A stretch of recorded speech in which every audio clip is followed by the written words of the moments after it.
afternoon, everyone. We're going to invite all of our legislative partners to join us at the podium, and Madam Secretary of OPM, nice to see you.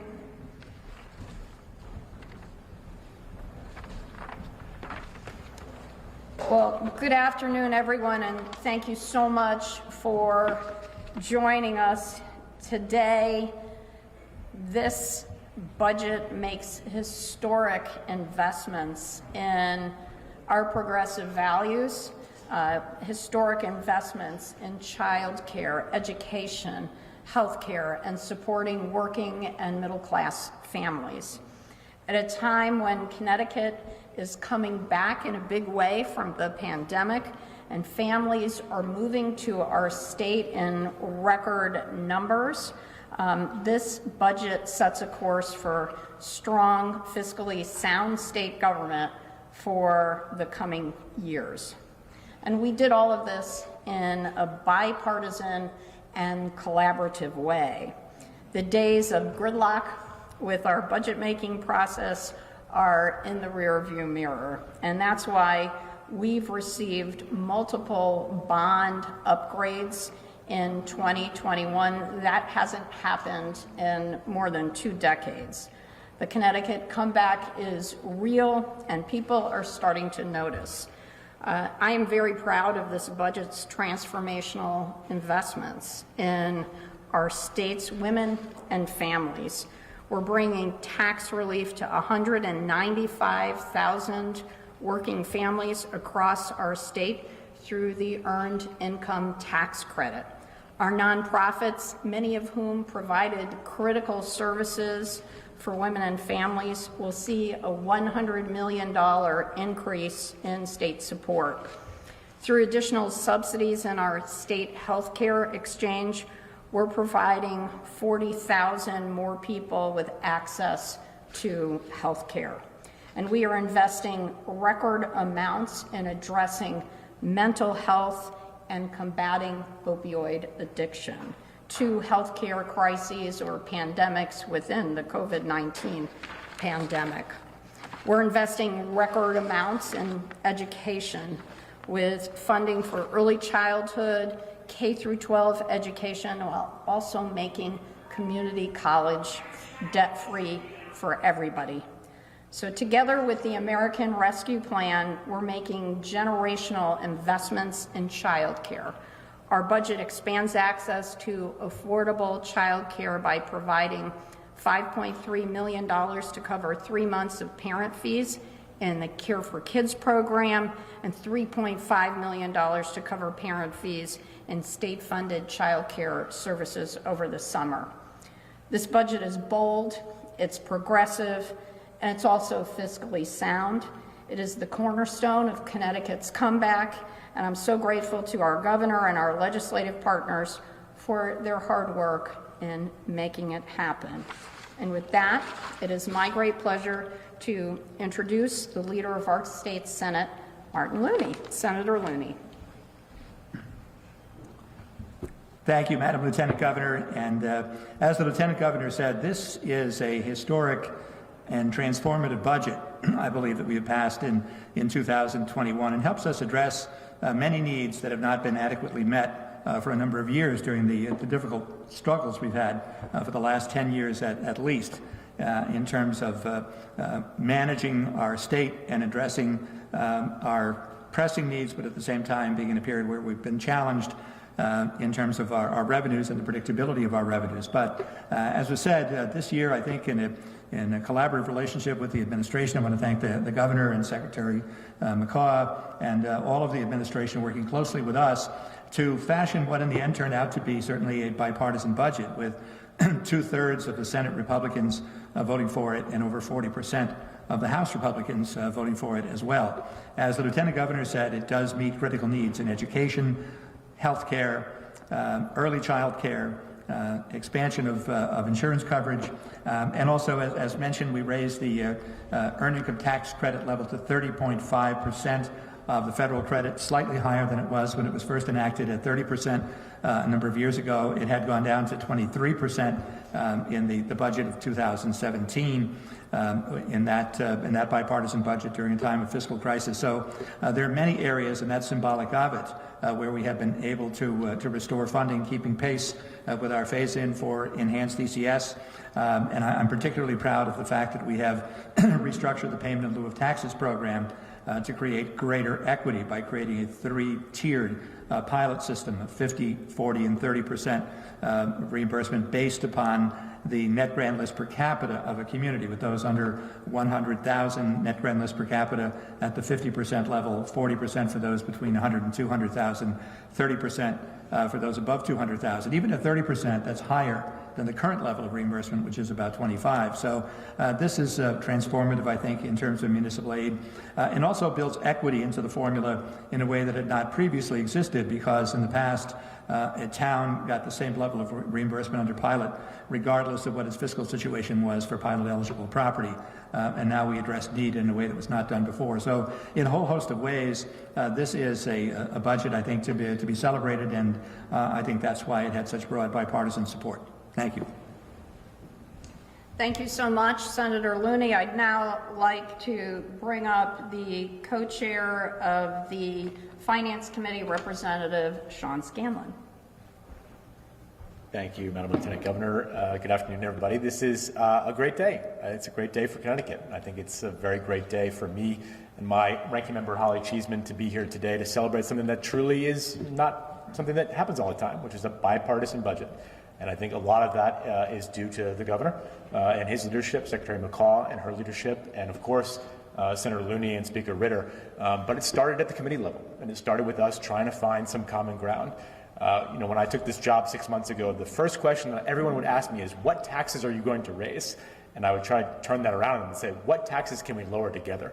Because I think that should be the interest of all the folks that are watching what's going on in Hartford and trying to figure out what their family budget is. And if we can find a way to sit around a table, Democrat and Republican, roll up our sleeves and make it more affordable for Connecticut, I think it's a great day. We did that here in this budget, along with all the other things that folks are mentioning, which are incredible investments in human capital, in people, in businesses, just trying to make sure that we get this recovery right. And under the governor's leadership, we are. And I just couldn't be more grateful to be here today to celebrate this moment. Thank you. Thank you, Representative Scanlon. I'd now like to invite Representative Holly CHEESEMAN, ranking member of the Finance Committee. Holly. Thank you, Lieutenant Governor, and I won't repeat what everyone said earlier today. This budget makes great investment in our communities, in our citizens, and addressing some of the needs that have been both revealed and exacerbated during the pandemic. I want to thank my good chair on finance, who made it clear from the beginning that he was going to be open to Republican ideas. I am proud that some of those Republican ideas are reflected in this budget, particularly that no tax piece. Thank you, Sean. Thank you, Governor. Thank you, Senator Fanfare, wherever you are, for not stopping it. And I just want to say we should be building on this, not only because it's important, but also because we have to continue this process. One of the things I know that needs to be addressed, and we're all agreed, is real property tax reform. I know this governor had aimed to restore that $500 property tax credit to all our citizens. I'd like to find a way to do that. I'd like to find a way to continue this collaboration. Our rainy day fund is in the shape it is because of that great bipartisan budget. So my thanks to the governor, to leadership for including Republicans in this conversation, and I look forward to that conversation continuing as Connecticut recovers and we build the best state in the union. Not that it isn't already, but there's always room for improvement. Thank you very much. There you go. There you go. And now it's my pleasure to introduce OPM Secretary Melissa McCaw. Madam Secretary. Thank you, Lieutenant Governor, and I want to just hail salute to our leader, Governor Ned Lamont, as well as to President Looney, Speaker Ritter, and the leaders of this state. Today truly is a historic moment as we reflect upon what we are accomplishing in this budget. A budget is a vision and a roadmap for the future of Connecticut. And this budget provides an opportunity for historic investments. The amount of funding returning to our municipalities with a historic increase in municipal aid of $180 million, almost double the existing pilot, is unprecedented.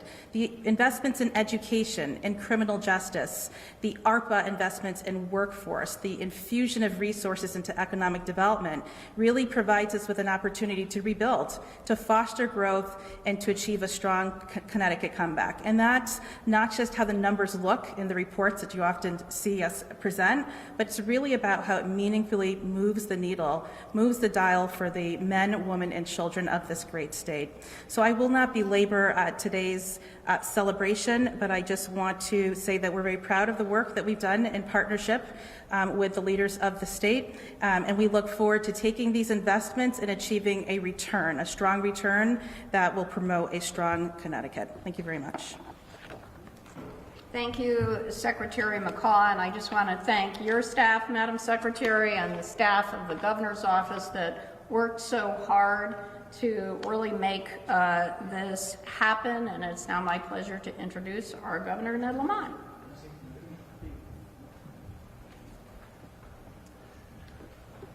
So just listening, I think one thing we all agree upon, which is why this is a bipartisan budget, is we want to do everything we can to make Connecticut more affordable for our working families and our middle class.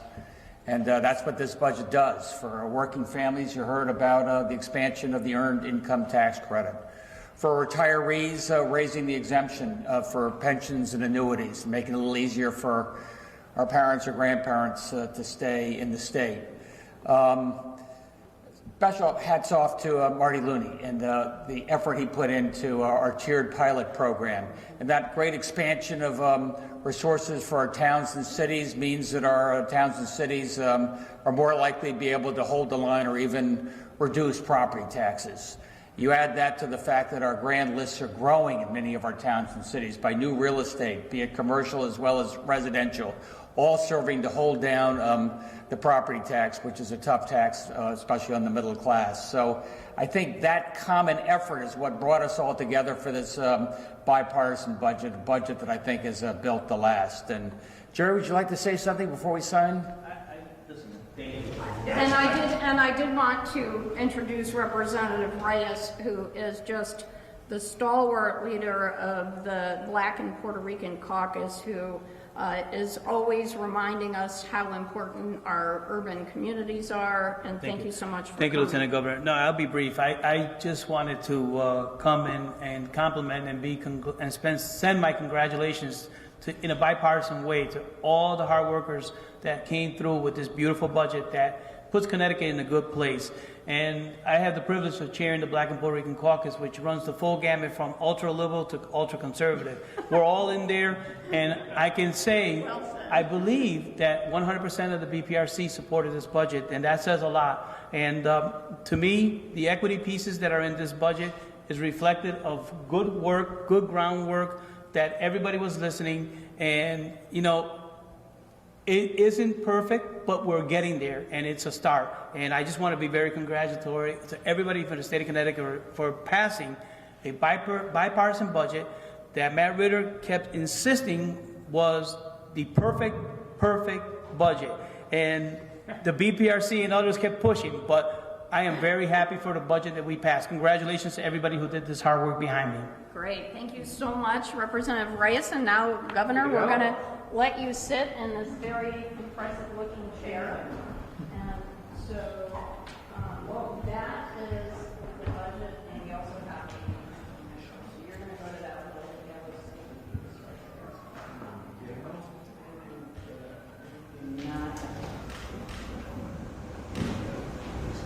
Great. Excellent. Okay. Cool. You did all the work. I signed the bill. Amen. Okay, and there you go, Governor. You got to date that too.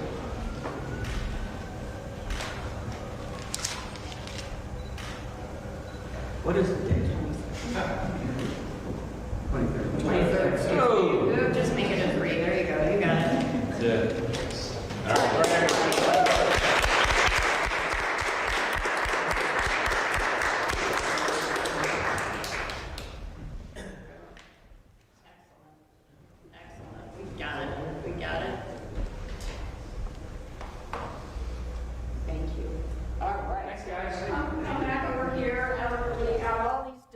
distinguished people to help us answer any questions that anybody has. The budget was bipartisan, but the budget implementer was not bipartisan. So how do you explain the difference or why it was not bipartisan?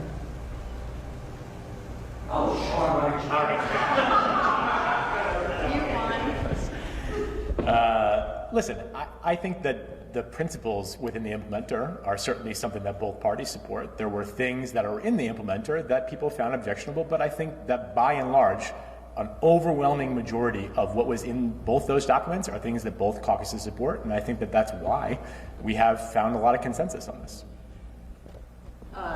Are there any mistakes that you guys are going to have to end up going back and looking at? There are some dating errors, it looks like. Madam Secretary is shaking her head no, so I trust her more than anybody else. But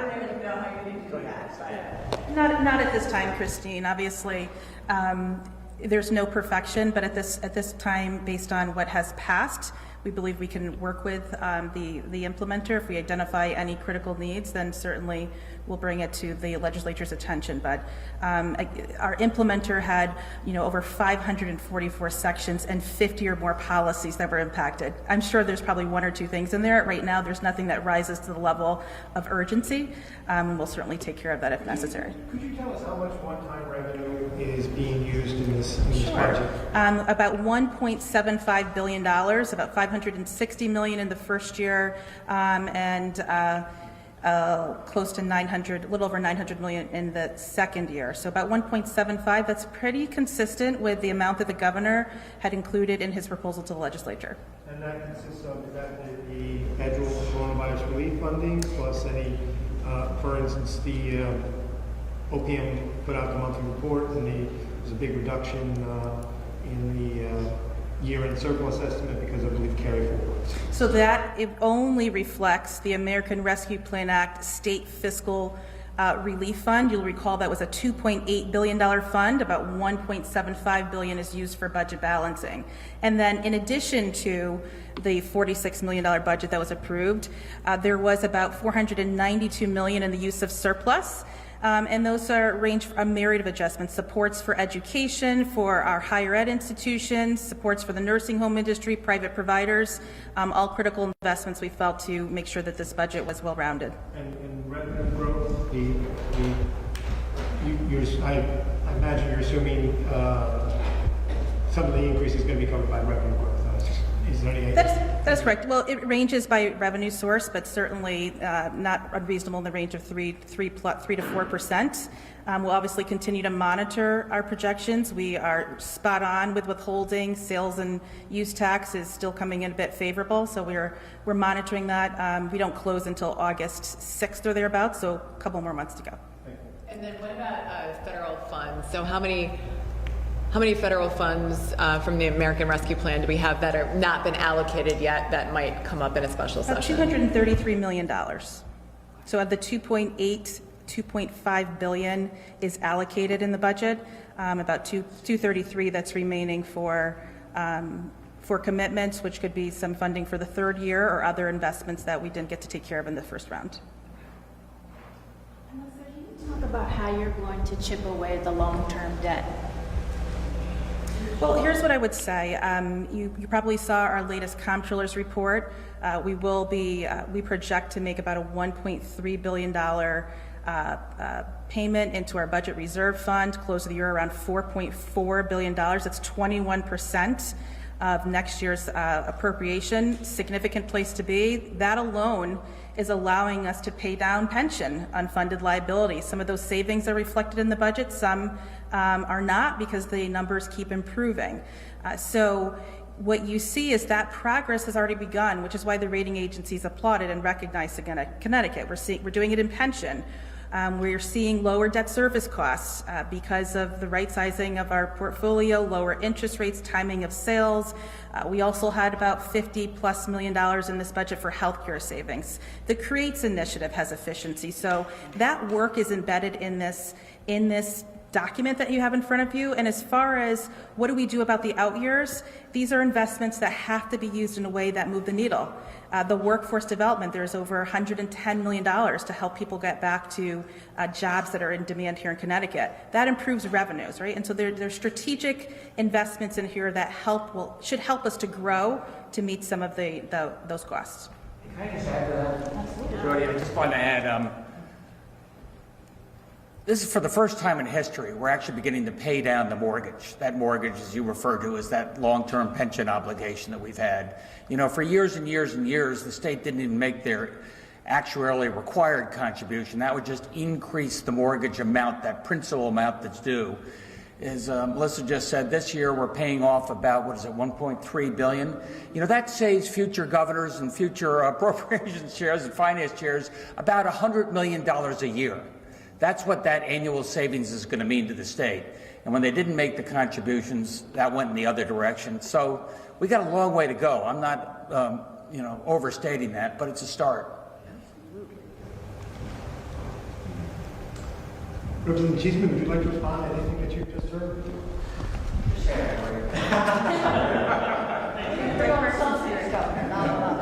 Yes, well, yeah, I know. No, I would echo what the governor and comptroller, Melissa. Got another job. Yeah, you got another job. Well, I know someone's retiring and someone else is interested, but we won't go there. I would echo, and again, I cited that bipartisan budget, and my good friend John Funfera, that volatility cap in that bipartisan budget what are you giggling about in front there? Has made a big difference. The pension debt we're paying down frees up real funds in our budget that can be used for the projects that we think are important. We said $100 million a year. I think in the second year we're looking at what, $330 million? It's growing. So that's real money. The CREATES Act was mentioned. If we can make those substantive changes in state government through digitization, through smart hiring practices, if any of you have poured through that many 100-page report, you'll see some of the things we do in this state are crazy in terms of hiring practices, all those things. If we can do them better and save that $600 to $900 million, what does that mean for our cities? What does that mean for our schools? What does that mean for the children who have been, I think, in some ways the biggest victims of this pandemic? So I welcome the opportunity, as I said before, to work on this together, because we all want a great Connecticut. And when it's working, let's keep doing it. If it's not working, let's fix it and be smart. Are you ready to make an endorsement for controller, Representative? No comment. Thinking of that, say if I was an incumbent governor, wouldn't this be a great budget to run for re-election on? Didn't I just say that it invests in our progressive values? So go ahead, Gov. I don't know. I just think it's a really good budget. It's balanced, it's on time, it's bipartisan, it doesn't raise taxes and cuts taxes for working families. That's a pretty good start. I give it a shot. Are we waiting for Senator Funfera?